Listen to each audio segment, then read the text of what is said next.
Going into COVID, we were coming about a $3 million company, and through 2021, which kind of feels like one long year to me, we came out over 6 million. So we grew a ton, and it was chaotic. We sold everything we could. We had too many jobs in the pipeline, and all the manufacturing delays and getting our ass handed to us by our customers who didn't know when their stuff was coming. We had to get really good. That's when we learned how important customer communication was. Hey, everybody. Welcome to another episode of the Wealthy Contractor podcast. This is Brian Kaskavalcian, and with me today is Jon Graboyes from Graboyes Windows and Doors. Hey, Jon. Hey, Brian. Thanks for being here. My pleasure. As you could tell, both Jon and I are very excited today. We're just coming off of Thanksgiving, and it was a long week. And lots of good stuff. And we are going to talk today about implementation. So I've been very lucky to be working with Jon and around Jon for the last couple of years. He's a member of our Success Society. And I asked him to come on today because he has really done some incredible stuff over the last year and a half. He really embodies the 7 Secrets book, and the secrets throughout. And what's interesting about that book is like the first few secrets are just kind of foundational. It's like, what do you want? Understand that, hey, if something's going to happen, it's really up to me to make it happen. I'm not going to rely on outside forces to somehow magically make me successful. It's all about me and accepting the good, the bad, and the ugly, which of course, as entrepreneurs, we get to experience all 3 of those, sometimes on a daily basis, making a commitment, understanding that, at its core, this really is a sales and marketing driven business. It's about what you do with your time. It's about how you control what you think about yourself and the world around you. And then finally, what all of that does is it sets you up and gives you the confidence to be able to go out and implement and execute on the things that you learn. And so with that setup, Jon, I think that's kind of where we're going to go today. Give everybody your background, because you have a little bit of an unconventional background. So, give us the 2 or 3 minute version. Great.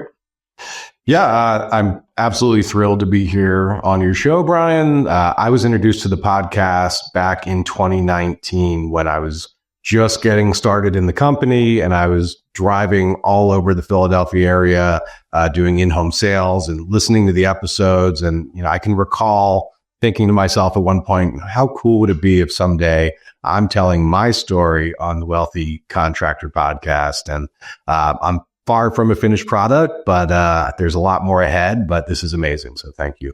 Great. Thanks for being here. So my family's business is Graboyes Windows and Doors, and we're located in suburban Philadelphia. My grandfather, Jon Graboyes, started the company back in 1949. So this is our 75th year in business. We're recognized as the longest operating business in our town. And my grandfather and grandmother, they ran the company together for 30 years. My father and mother, they ran the business together for 40 years. So there's obviously a ton of history in 75 years of business. But my story until relatively recently was having a career of my own. I was always told by my parents and my grandparents, don't go into the family business. It's a tough life. Do something better. And so I set out to do that. And I went to college. I studied architecture and urban planning. I spent 4 years in New Orleans right after Hurricane Katrina, working for a community development corporation, rebuilding a neighborhood called Broadmoor. And through a variety of public-private partnerships, we rebuilt hundreds of homes and a school and a library. And I spent 8 years in New York City working in Brooklyn for a developer of affordable housing. And I was the lead project manager for a 101 unit, 12-story, $56 million building. And I managed all the financing partners, the city and state groups that were involved. I ran the construction meetings with the GC and the architect. And it was a great experience. And then I had the entrepreneurial awakening, or the seizure, as they say in the E-Myth, Michael Gerber. I was doing this exciting work, but I wasn't seeing the path to financial success for myself, for my family. I wasn't seeing the path to the lifestyle I wanted. And the fact that my career and my life were in the hands of others really scared the crap out of me. And that's when I knew I needed to change. I wanted to go to work at something that was going to go to work for me. And that eventually brought me to join the family business at 35 years old. Can you give us a little context, like when you started with the company? What did it look like? How many salespeople? If you want to talk revenue, you can. If you don't want to, that's fine. Yeah, I mean, so this company for a long time has been, the quintessential small family business. It was full of aunts and uncles and cousins and siblings and friends of my parents. I think we probably had 4 or 5 salespeople when I got started. And, I'm so lucky. I have an amazing family. I owe everything to my grandparents and my parents for the opportunities that they worked to give me. And my mom and dad, they ran this company together for 40 years and nobody worked harder than my father. And the same could be said about my grandfather. He did absolutely everything for this company for 4 decades, and he did a damn good job. I mean, it was organized, it was disciplined, but it was all my dad. My dad kept everything and everyone together, total control, but there's only so much that, one man can do. And the fact that, he ran a, $1 to $2 million company just on brute force for decades, it was superhuman. So, because of my career experience, I knew how to collaborate. I'd learned that, amazing things can happen when you bring in a group of talented people around a project. And that's where I always found myself in my career kind of as that manager, as a project manager.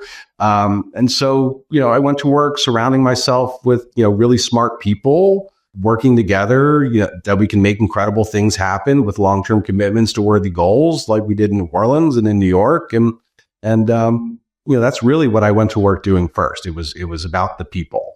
Yeah. And I remember we had this consultant early on when I got here, and we snuck him into the office on a Saturday morning to look at our QuickBooks because we didn't want our employees to know that we had a consultant. And, he said, you're going to look around here in a few years, Jon, and it's going to be a whole different group of people. And sure enough, that's what it's come to be. I guess the last thing I'll say is, in terms of what the business was like when I got here, the company was run on a fax machine, basically. I mean, the fax machine was more important than our email. All of our factory orders went and came in on the fax machine. Our measure tech would send his measure sheets to us on a fax machine. The telephone was all copper telephone. There was no voice over IP. Every phone in the office rang every time a customer called our office, and we would all just scream at each other about who's going to pick up the phone, and slamming phones and breaking phones. And the contracts were on, those tricolor papers. So it was like the white, the yellow, and the pink. And it was like press really hard so it goes all the way through. And so the company was run on paper and files and a fax machine, basically. Yeah, things are a little different today. But let's start with people, because you said something very interesting, and it scares the hell out of most people, and it keeps people from growing. You said that the consultant told you, when you look around here in the next few years, it's going to be a totally different group of people. And, it's tough because the people that got you here are not always the people that are going to get you there to the next, wherever you're going next. And it's hard. That's hard for people. That's really hard for people. How did you deal with it, especially in a family business that's been around for so long? Because I would imagine a lot of the people that you're talking about had been with the company, had been with your father for years.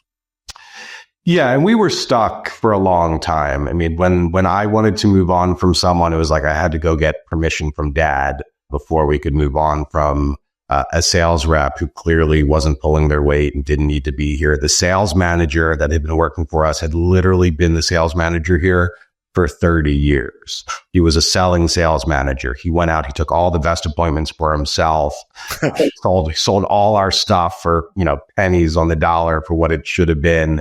And that guy needed to go. And again, it took a long time to get unstuck from getting my dad comfortable with the big change that had to happen.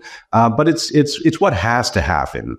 The main thing for me has always been, since I got here, is bringing people together to do something great. And it's the who, not how. You have to bring in great people into your organization to grow.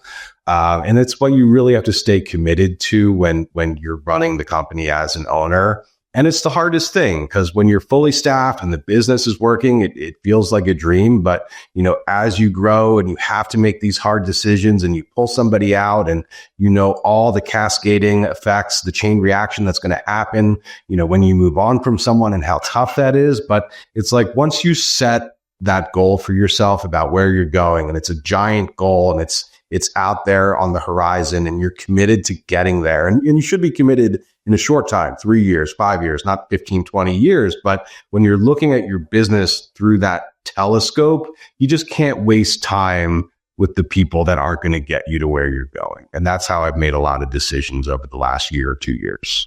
How did you, because I think a lot of people have this issue where and I know I was like this, is where they know they've got somebody like this sales manager, the first one that you were talking about, that had been there forever. It's like, what did you have to do internally? I know you had a goal, you knew where you wanted to go with the business, but how long did it take you to kind of pull the trigger on that?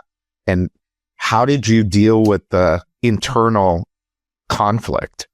Yeah. So in that case, I knew from day one that sales manager wasn't going to be our guy in the long term, the guy who'd been here for 30 years. And it took, in this example, it took COVID and the shutdown to get my dad comfortable with, hey, we have to move on from this guy. We don't know how long we're going to be shut down. We don't know what we're coming back to. The future of the company is not this. We have to go digital. We have to get these new systems and processes in place. And so we kind of took that opportunity to move on from him and a few other people in the company at that time. And it was an opportunity. I mean, COVID for me was my opportunity to really step in as a manager, as a leader, because to that point, my dad was really still holding on to, his role in the company as the head of the company. And it was just at that moment where we knew we had to change for the future. And, I remember listening to your podcast and, one of the guests you had on, you guys were saying, SATA, stay active through April. And I remember thinking about that and going home when the business was shut down. I was like, all right, I need to do something important right now that I wouldn't be doing otherwise. So I got into the digital contracts, the estimating software that we needed to put in place. It was a huge lift. It was a huge project, but stay active, move forward, implement, change the sales manager, change the people. And coming out of COVID is when I really got to take a real leadership role in the company. That's when I got out of the sales role, came in, started managing, and going from there. Yeah. So it's interesting that you bring that up. I forgot about that. It's bringing up a little bit of PTSD, but basically what I did with the podcast, and people can go back, they're still there, but we came up with this as soon as the shutdown happened. I mean, I had a list of people to call. Charlie Gandell was at the top of the list. I called Mark Curry. I called quite a few people, and we just talked on the podcast, and that was the whole thing was stay active. And nobody has brought that up to me. So it's kind of cool to hear that had an impact on you. So, okay. So you started to work on that through COVID. We had time, to do some of these things. But then as we came out of COVID, business started to grow for you, and you really started to take control of a lot of stuff, quickly. So kind of go down the list of things that, I don't know if you've got this list, but but what are the things that all of the things that you have tackled in the last year and a half? Yeah. So going into COVID, we were, maybe coming about $3 million company, and through 2021, which kind of feels like one long year to me. Yeah. We came out over 6 million.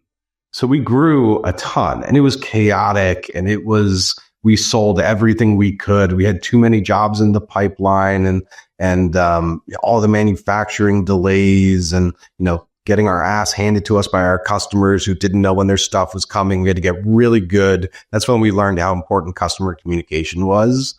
That was the time when we got our systems in place for, this is when we call, this is when we send an email, this is when we send a piece of mail thanking them, setting expectations for the job. All of that came out of that experience.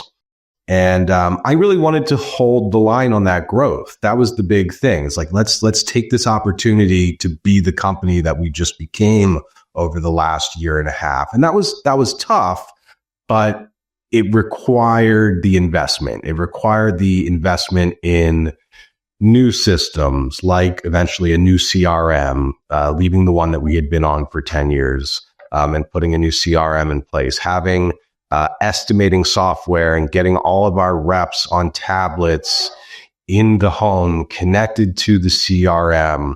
It was a whole new marketing world for us as well. I mean, the amount of investment to hold the line of this new company that we had just become was enormous. We had to invest a lot more into our marketing, and we were always very good in marketing, but I realized through that growth that, a 75-year-old business with all the repeat and referrals that we'd had, we didn't need to invest that much in marketing to have the type of business, the $3 million business. But to be a $6 million business required much more investment in marketing to be that company. So we had to grow into ourselves. I was also running the business essentially blind in terms of my financials. And I remember early on when you were doing your profit workshop, you had emailed me and a few other guys, hey, someone send me your P&L. I'm just looking for examples.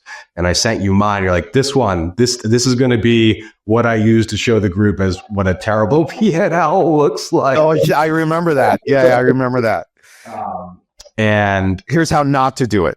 Here's how not to organize your P&L. And I took that personally, of course, and I went to work on it with the materials that we got out of the profit workshop, and designed the P&L to follow Mark Curry's model, and started to run the business by the numbers, to manage from the P&L. Because basically up to that point, every year, we didn't know if we had made any money until, December 31st.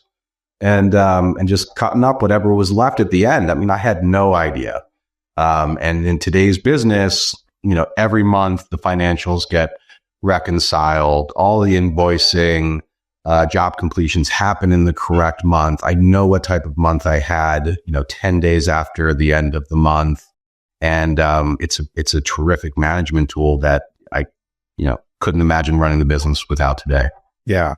And you really did. I mean, you just rattled off a bunch of things. So I want to talk about marketing for a minute. And I'll come back to the financials. So let's talk marketing. So yeah. So you guys basically went from, hey, we got the majority of our business through our good name. So repeat referrals.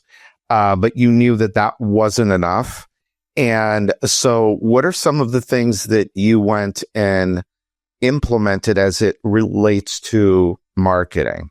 Maybe not necessarily, you could talk specific tactics that you use, but what I'm really more concerned about is, or really more interested in hearing about, is how you came up with the strategy and how you managed the strategy. Because you went from, I'll just say this to the listener, because I know a lot about Jon's business and the ins and outs of it. They went from very, very unsophisticated and just kind of waiting for the phone to ring to like actually having like a real marketing system, which takes some people like forever to put together, and he did it in like a year. So what are some of the things that you implemented and learned through that process? So, going back to the time before I was in the company, I mean, marketing was the yellow pages. It was like, are you going to buy it an eighth of a page, a quarter of a page, a half a page, a full page? And my dad would tell stories about, the tax credit days when it was booming and you bought the full page and you commit for a whole year and your marketing spend is allocated regardless of what's happening in the marketplace. And we had a tough year coming out of that tax credit boom where we were just spending way too much in marketing. And to my father's credit, we were early adopters into digital marketing, into the Google world, into the pay-per-click. And we made leads out of Google dirt cheap for many years. And then again, when COVID happened and all the companies that had on the ground canvassing and events and shows came into the digital marketing space, it got really expensive, as we've all experienced.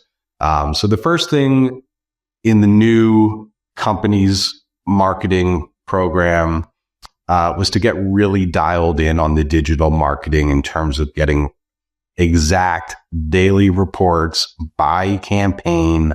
Where is the money going? What are we spending it on? And making decisions about our spend practically on a daily basis. If we're going into a weekend, let's spend more on Thursday so we can fill up that calendar for Saturday and Sunday appointments when we don't answer the phone on the weekends. But let's fill up that calendar now and spend more on Thursday. Going into a holiday weekend, let's back off. Let's spend, we'd make those decisions in real time and get these daily reports of each county by product and where we were spending our marketing dollars and what type of ROI we were getting on our spend. So that was the first thing that we had to get really laser focused with to manage our digital marketing spend, which we'd always been very good at, but now it required a higher level of sophistication. Yeah. We got very into direct mail over the last year and a half as the digital marketing got so much more expensive and cost prohibitive, working with and competitive and working with, analysts basically to build out these data sets of our ideal customer base within our geography. So, we want to target households within a 30-minute drive time around our office with a household age that most likely needs replacement products, with a household income above 100,000, with this age demo, like building out, these are our ideal customers, 70,000 of them right here. Let's hit them with direct mail, and then doing look backs into our CRM based on the call center's attribution of where that appointment came from and seeing how successful it was. And that had less than the 10% cost of marketing for us over the last year, which was, a home run. Yeah. Amazing. And as we go forward and we're getting into television in the next year, the idea is that we are going to market to those same households with connected television. So we're basically finding our customers, hitting them with the mail, hitting them with the television, hitting them with the digital marketing, and making sure that we're top of mind. So you went from very unsophisticated to pretty damn sophisticated. So data driven. The other interesting thing, with marketing, the mistake that a lot of people make just because it's easy, is let's just throw a bunch of shit out there and see what sticks. And as we know as marketers, it's not always the best strategy. If you're in a market of 3,000 people, then you got to maybe hit everybody. But arguably, even in a market that small, there's only a certain number of them that can even buy your product. And so the more targeted you get, and the more you understand who that person is and the message you need to relay to that person, because the people that are your demographic will tell you how to communicate with them and how to get them to raise their hand. And a lot of people just don't spend the time to do that. And this is why their marketing goes out of control, spend, where they don't get the results that they're looking for. And then they're like, well, direct mail doesn't work for me, or, Google doesn't work for me, or this doesn't work. Well, could it be that you just were, throwing crap at a wall, hoping something sticks? And that's usually where people will go wrong. You took the other approach, which is let's use data. Let's understand who our customer is, where they live, what they look like, and how to talk to them. And that's how you make it work. And it's not easy. Obviously, you spent a lot of time on that. Where are you getting the data from right now?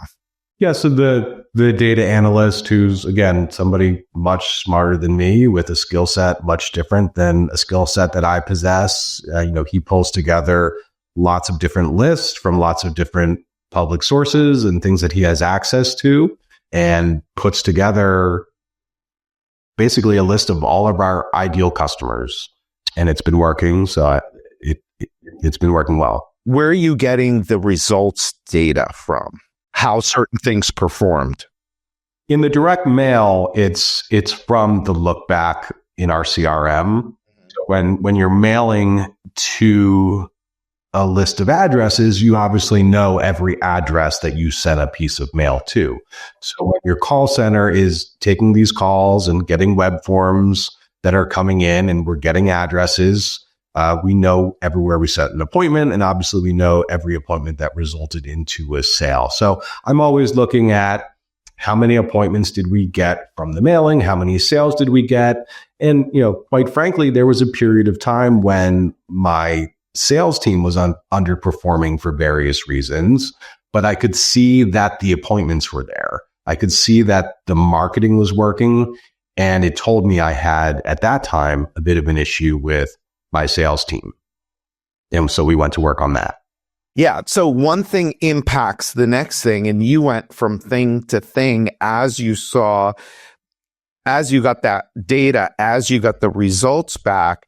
Now you could see, and this is another thing, I'm doing a webinar tomorrow, and the webinar tomorrow is on 4 powerful lessons that we've learned over the last few years, primarily from people on this podcast and speakers from Accelerate. And one of those 4 things is knowing your numbers. If we look at the most successful people in this industry, they know their numbers up, down, sideways, backwards, forwards, left, right, and you've become that. Now, it's not only so. Here's the interesting thing, and with Profit Masters, now we see this a lot with people, is they are really good at all the analytics for sales and marketing. So they know which sales reps are selling. They know what their close rates are. They know what their demo rates are. They know what their raw lead to issued is. But then when we talk about financials and we start to talk about gross margin and fully loaded marketing costs, now we start to lose people. So one of the things that you did was you really also went to work on your finances, as you mentioned earlier. And you said something, and we talk about this at Profit Masters all the time. It is managing to what the P&L is telling you.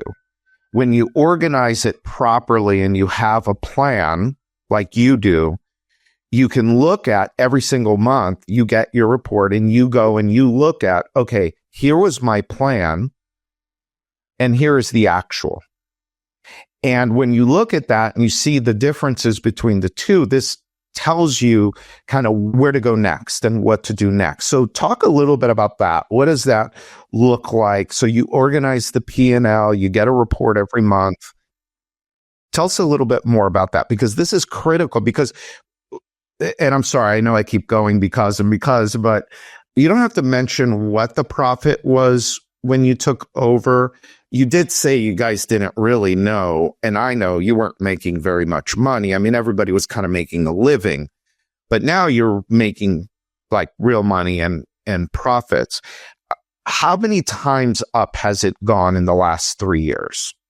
Yeah. So, the company really operated basically on a break-even model a lot of years. I mean, we were in the 0 to 3% profit range most years, and generally breaking even. And, we're not a perfect operation yet. We have a lot of work ahead of us, but we've come into that 10% profit range where it's the minimum acceptable in today's company that, we accept nothing less. The expectation is, we are going to, get into the 12, 15% range tomorrow. I mean, it's not starting now. And the P&L is absolutely essential. And you have to think of it as your management, a management tool for running your company. And as you were saying, it does tell you where to look. It does tell you where to focus your energy. And the caveat that, I've been sharing, with other people in the mastermind who are where I am today, or a little bit behind where I am today, who are going into that growth mode, is that it's easy to invest and spend all this money and kind of lose control of the reins of what's going on in your company. And it's a really dangerous territory. And that's where we found ourselves about a year and a half ago, before we were dialed in on our financials, where, okay, I'm adding the CRM and I'm adding these new systems and I'm hiring a new person for my call center. And of course, all this stuff costs money. So, I better raise my prices a little bit. But I didn't understand our pricing model. I didn't understand the margins that we needed. I didn't understand what our break-even point had become. And without doing that deep dive into our financials and understanding how much gross margin we really need to run our company, I mean, we could have gone under pretty easily. Because we were outspending what we were bringing in terms of gross margin to run the company, and I didn't know it. And I had to take on the project of understanding our financials and redoing our P&L, and ultimately raising prices yet again to make sure we were building the right profit model for the company to stay on track. And it was a really precarious place we were in, and I had no idea. Yeah.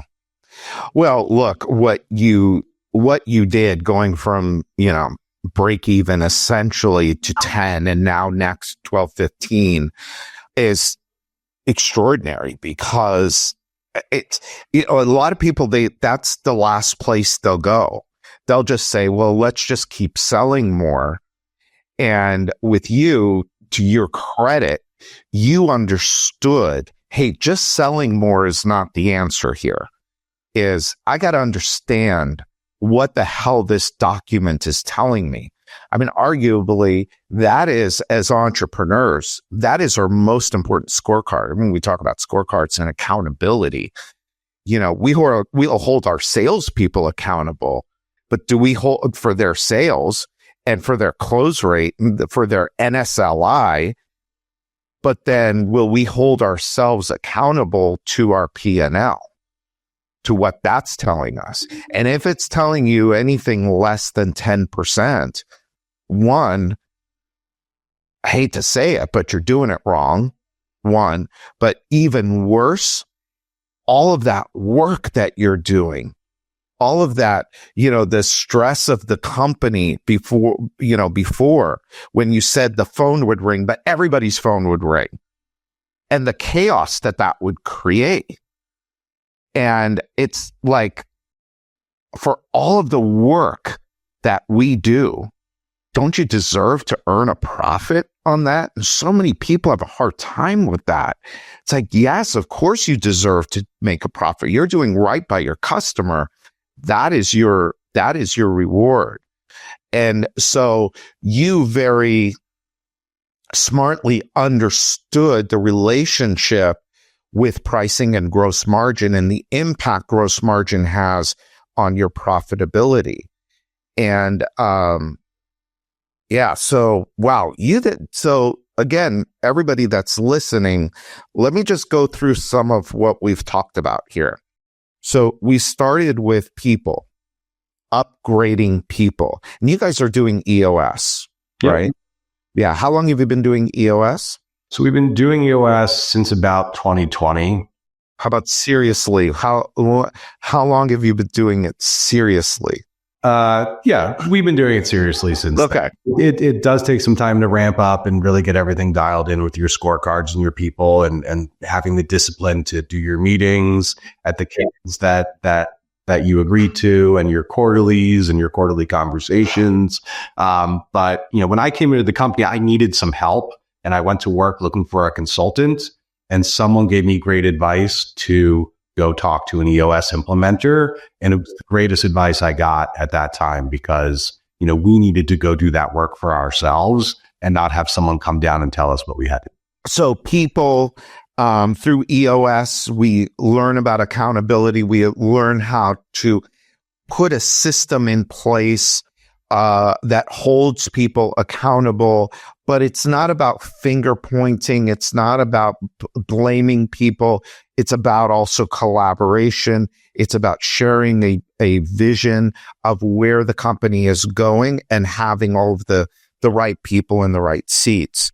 The other thing we talked about marketing and how you took control over that. And you went from just, throwing stuff out there to actually really using data and numbers and analytics to drive your decision making and controlling costs, but still being able to invest what you needed to invest in order to hit your numbers.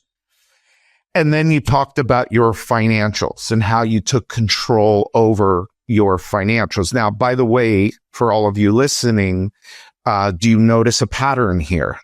The pattern is Jon took control over these things, took control over people. No more excuses, right people, right seats. If you're not the right person, I'm sorry, you've been here for 30 years, but you're just not the right person for us anymore. Tough decision, but you made it. Marketing, taking control of marketing, taking control of the P&L. I want to close up though, because I've noticed a huge change in you as a person and as a leader. What did you have to do with yourself in order to be able to say, okay, we're at a 0 to 3% net profit, which was nothing, to now pretty significant levels of profitability, control over all of these aspects over your business. And now you're sitting in a position where you're ready to take what you've built and grow it. But over the course of the last couple of years, what's changed inside of you? What work have you had to do on yourself? Yeah, I think something that I've been good at in my career and it was important to me when I came into the business was, I need to go find the blueprint. I need to go find the best practices and I need to implement them as quickly as possible. And coming into the mastermind group and building these relationships with the many business owners that are in the group and seeing them once a quarter, every 90 days, holding each other accountable, being exposed to, so many people that have done this and had such amazing success in this business and in a short time. And that's something that really stuck out to me. I've seen these presentations where my business was going along like this for years and years and years. I started doing one call close.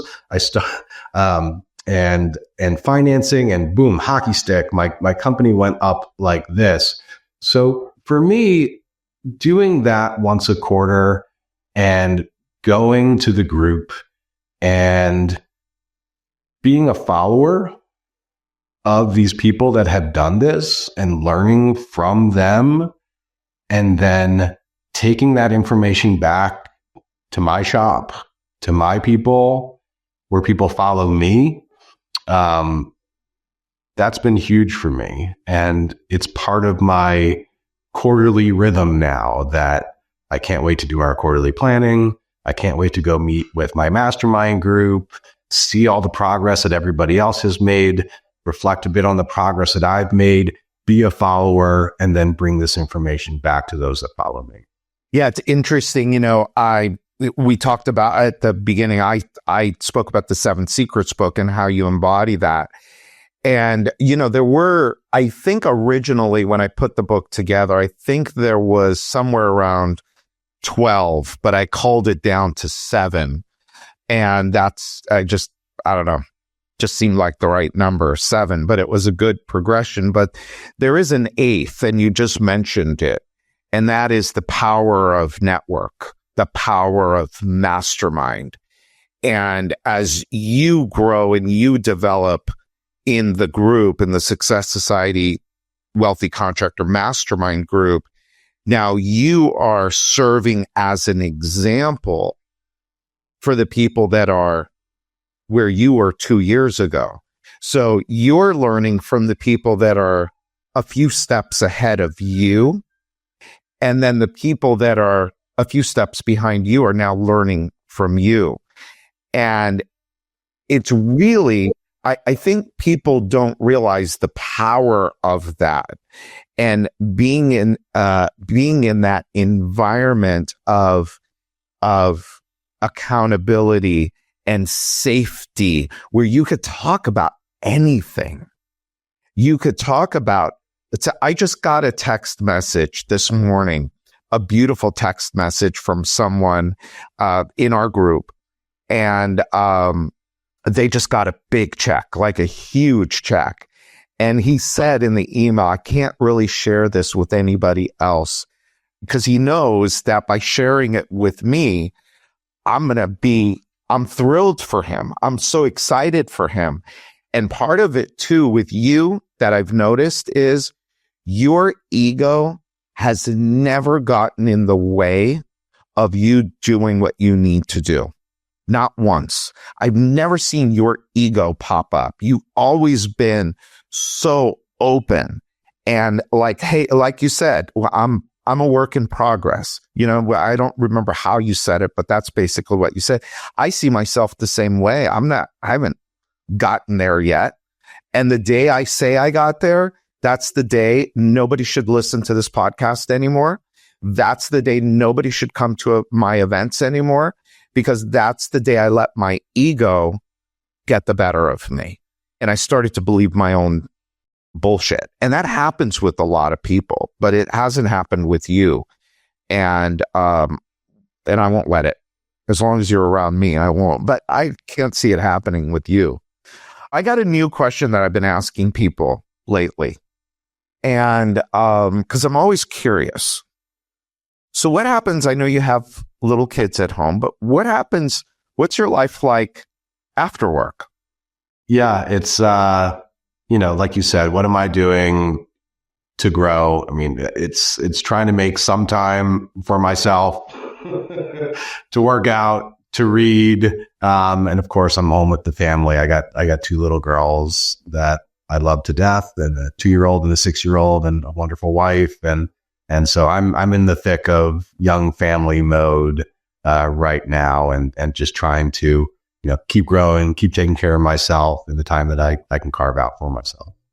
Yeah, so it's funny, we were talking about Thanksgiving, and so 2 and 26, so mine are 22 and 26. Mm-hmm.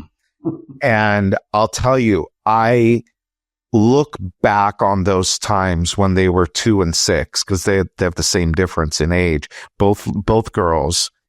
And I will tell you that you are probably in the most amazing, incredible time with them.